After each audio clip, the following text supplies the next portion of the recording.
Vegas Nation Game Day Live, sponsored by South Point Sportsbook. Download the app at southpointsports.com.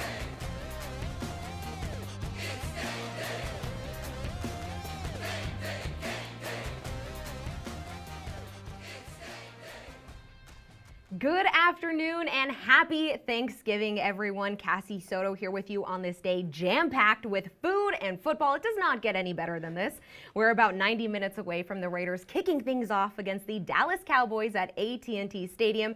I am so thankful that you are joining us this afternoon, and I'm also extremely blessed and thankful to be joined by sports writer for the Las Vegas Review-Journal, Sam Gordon. Sam, I have to say that Thanksgiving is, I think, an elite holiday. Because it is the one day where you can just eat everything in sight and nobody can really judge you. Cassie, today is all about the 3 F's, right? Family, food, as you mentioned, and of course football. So grateful to be here with you today to talk about Raiders Cowboys this afternoon. Big game for both teams, especially the Raiders with where things are standing in the AFC wildcard race. Grateful to be here. Happy Thanksgiving. Happy Thanksgiving, everyone. Well, let's go ahead and get down to business. This is the first time, Sam, that the Raiders are playing on Thanksgiving since 2013, and it really should be an exciting day. But the dark cloud of 3 straight losses has to be looming over this team, right? Without question, Cassie. Think about where we were 3 weeks ago. The Raiders were in the driver's seat in the AFC West. They were rolling, coming off their best 2 performances of the year, wins over Denver, wins over Philadelphia, going into the bye with an opportunity to get healthy, and all of a sudden 3 straight losses. So now they are in dire straits. 5-5. You take a look at that AFC wildcard picture that I mentioned. All 4 teams in the AFC North have a winning record. All 4 teams in the AFC West, 500 or better. You got a couple teams in the AFC South battling, and of course the AFC East with Buffalo and New England jostling as well. So the AFC is loaded, and the Raiders basically, frankly, Cassie, they have to find a way to win this game today, or else things get bleak. The schedule does not get any easier down the stretch. Yeah, and it's really interesting, Sam. Last year it was the Raiders' defense getting all the blame, Yeah. And now they're kind of carrying this team. Granted, the score got away from them versus the Bengals last week, but they came out swinging in that game. A forced fumble right away. Do we see that sort of intensity again today, do you think? You know what, Cassie? I think we do, especially given the context of what Dallas is dealing with, injuries to concussions for CeeDee Lamb and then Amari Cooper out with COVID protocols. Dallas is going to be down their top 2 wide receivers. It's going to be a little different Dallas. We are used to seeing one of the most explosive offenses in the league. That will not be the case today, or so we think. The Raiders defense has been consistent, steady all year, save for that game against the Kansas City Chiefs where Patrick Mahomes got to cooking in prime time. Other than that, the Raiders defense has kept them in every single game this season. They're going to need another kind of performance like that to hang on today. Yeah, well, we're looking at the Raiders injury report. Now, we're still waiting on the official one, but we do know that linebacker Nick Kwiatkowski and cornerback Keyshawn Nixon will be missing from this game. But how about them Cowboys? As you mentioned, no Amari Cooper, no CeeDee Lamb. The Cowboys offense taking a big hit here in this one. It certainly is. I think we're going to see Dak Prescott get busy in the short passing game and a lot of Ezekiel Elliott. Yeah. I mean, this is Thanksgiving. Zeke likes to eat, as we know. Eat, Zeke, eat. They're going to really try and establish the run. So the Raiders' run defense has been a little leaky all year. Gave up 120 on the ground last week to Joe Mixon, but you have to think they're going to be ready for slowing down that running game today. Yeah, all right. Well, let's go ahead now and throw things out to Arlington, Texas, where Heidi Fang and Ed Graney join us. Hey everyone, it's Heidi Fang here and Ed Graney. We're out in front of AT&T Stadium today, the scene for the Dallas Cowboys and the Raiders game, of course, on Thanksgiving, where we saw some fans coming in, getting some turkey ready. As we know, there's a great tradition with the Raiders, particularly with John Madden. Turducken, Ed. Turducken, who's going to get the turducken today?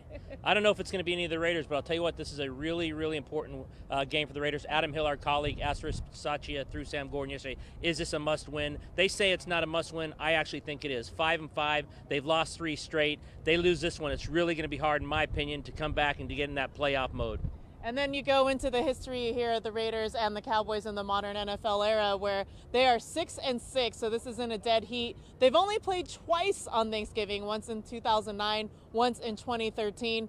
Those games, pretty exciting stuff for Thanksgiving Day, as the tradition goes. Yeah, absolutely. Both were exciting games. Listen, it's Thanksgiving. It's exciting. It's windy. The tie's blowing. We're seeing people dressed as turkeys and Raiders gear out here. Thanksgiving's always a special day, especially with the Cowboys. This is the 54th time, Heidi, they played on Thanksgiving. This is the 8th time before the modern era and after that the Raiders will play. So we expect an exciting game. let's see what the Raiders can do. The Cowboys, without their top two receivers today, Amari Cooper and CeeDee Lamb, we'll see what Dak Prescott can do with that. But this is more important about the Raiders. This is more important for the Raiders. The Dallas Cowboys are in first place, probably going to the playoffs. I think this is a much bigger deal for Las Vegas. All right, and the Cowboys right now have the second highest amount of wins of all the teams that have played on Thanksgiving Day. So this one, very important, like Ed said. Now back to you in the studio. Thanks so much, Heidi and Ed. Sam, I can honestly say I've never had a turducken, and I think that falls in line with like some of the things that don't belong on a Thanksgiving plate. What do you think? I'm with you. I haven't had one either. Green bean casserole, just kill it. Don't do it. Keeping it simple. What else? What else does not belong on a Thanksgiving plate? That's a great question. I'm not sure. It's one of those things where, Cassie, I don't know if I can tell you right now, but I would know if I see it. Cranberry you know what I'm sauce? The producers are saying cranberry sauce. They I don't think like that one's on cranberries? it. No, I don't either. I agree with them there. Let's go ahead and check in now. Get a social media update with Dre. You guys know what I'm thankful for? Social media. Let's go ahead and check in. Running back Kenyon Drake is in the holiday spirit today, already getting some tweets off about Thanksgiving, what he is thankful for, and of course, the food. And with some more holiday spirit, Casey Hayward and his Hayward's Hands organization partnered with United Way of Southern Nevada last week to give out Thanksgiving meals to 60 local families. And Raiders fans are leaving a lot up to chance right now. First off, we have the coin.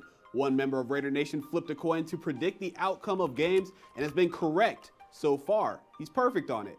Raider Nation, it looks like you're going to have a win this week. And a user on TikTok is predicting Derek Carr's future in the silver and black. Carr's already said he's a Raider for life, but if you're superstitious, here's your confirmation. Carr is here to stay. Well, Sam, I don't know how a team can bounce back from 4 straight losses if that happens today. What will be the key to a Raiders victory? Sustained drives offensively, Cassie. 1 for 7 on third down last week. And limit the penalties. 7 penalties for 77 yards. Crucial ones, drive killers, drive extenders, penalties that allowed Kansas City to continue drives a couple weeks ago in Cincinnati last week. If the Raiders can limit their penalties and convert some third downs, I'm not saying they have to go 100%. I'm not saying they have to score 40 points, but you got to do better than 13 points at Dallas on Thanksgiving. Dallas, an opportunistic defense, got to take care of the ball. Trayvon Diggs, Defensive Player of the Year candidate, and Micah Parsons, one of the best rookie defensive players we've seen in a long time. Got to limit their impact, sustain some drives, have a little bit of balance, and take care of the football. If they're able to do that, I think the Raiders are going to have an opportunity to pull one out, go into Dallas and sneak an upset. But if they turn the ball over and if that offense looks like it did the last 3 weeks, they're going to be in for a long afternoon. Yeah, I'm sure they want it to be a very happy Thanksgiving there, the silver and black. Well, as we close out this show, earlier this week I asked our Vegas Nation crew what they were thankful for this year, and this is what they had to say. I'm most thankful for the wonderful family I have, my beautiful wife, my 2 beautiful kids. They think I'm crazy most of the time. I'm not sure they know I'm actually here most of the time. They probably think I'm at work or on the road, but that's what I'm most thankful for. Also, friends like you guys at the Review Journal, Vegas Nation, makes a great team. What am I thankful for? Thankful for having my 3-year-old son. He's an amazing kid. Watching him grow just and turn into the personality that he is. He's not shy or afraid of anything. So getting to have those little moments sometimes are the best. So I always appreciate my son, my family, and also thankful for all of my coworkers who are also amazing people. Always going to be thankful for good health, for my family and loved ones. But you know what? Now as I'm settled into Las Vegas, being able to see Las Vegas come back to life after COVID-19, we're not quite out of the woods yet, but just seeing everyone getting back to work. So for me, I'm really thankful that we're starting to move past COVID-19. This holiday season, I'm thankful for football because we have it like every day and it's awesome and we get to watch it all the time. I'm also thankful for science and math in particular in football, because it tells us how silly some of the 4th down decisions are made by coaches in the NFL, in college football. So that's fun. You can always, come up with the facts to state how silly it is. Also, I guess I'm thankful for my dogs because they're the only things in the world that don't judge some of my crazy opinions. Although, let's face it, they probably do. Well, I am extremely thankful for Adam's dogs also, because sometimes they join our Skype meetings and it's the best. But Sam, I want to start with you. What are you thankful for this year? Cassie, it's been a long, 22 months, last year and a half. A lot of changes. The world looks completely different. I was fortunate enough to be on FaceTime this morning with my parents back in Minneapolis. They are in great health. My family and friends are in great health. So thankful for their support. So thankful to be able to come in here every day and work with you guys and have a great time talking about football, the NFL, the Raiders, and everything else. So very blessed. Every day above ground is a good day, and very thankful thankful to be here. I don't want to get too cliche or whatnot, but Don't make us cry, Sam. It really matters. Been really focused on being present and mindful, and amid the ups and downs of the last year and a half, we're lucky to be able to do what we do, and I'm really happy to be here with you guys. Well, we thought we'd let Dre join us back on set here. So, Dre, go ahead and tell us what you are thankful for this year. Obviously, I'm thankful for, family, health, everything that goes, every day is a day to be thankful for. Yeah. Obviously. But I'm extremely thankful to be in this position right now to talk to you guys on this TV set and everybody with my two hosts here because of our host, Cassie Soto, who has taken me under her wing since the day I started here at the RJ. I am extremely thankful for that. Okay. Thank you, Dre.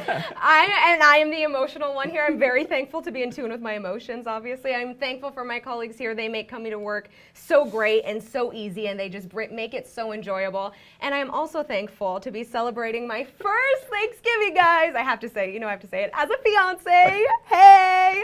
Yes. Oh, okay, we're going to get a close-up of this. Let's do it. First Thanksgiving. I waited a long time for this, guys, so we can show it off a little bit. Look at that, 10 years with the love of my life.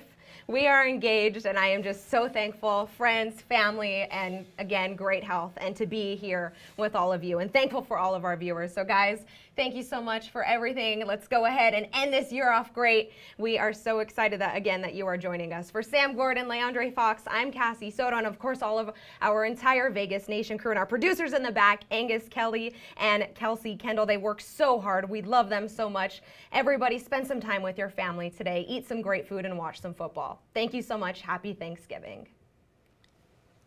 Vegas Nation Game Day Live, sponsored by South Point Sportsbook. Download the app at southpointsports.com.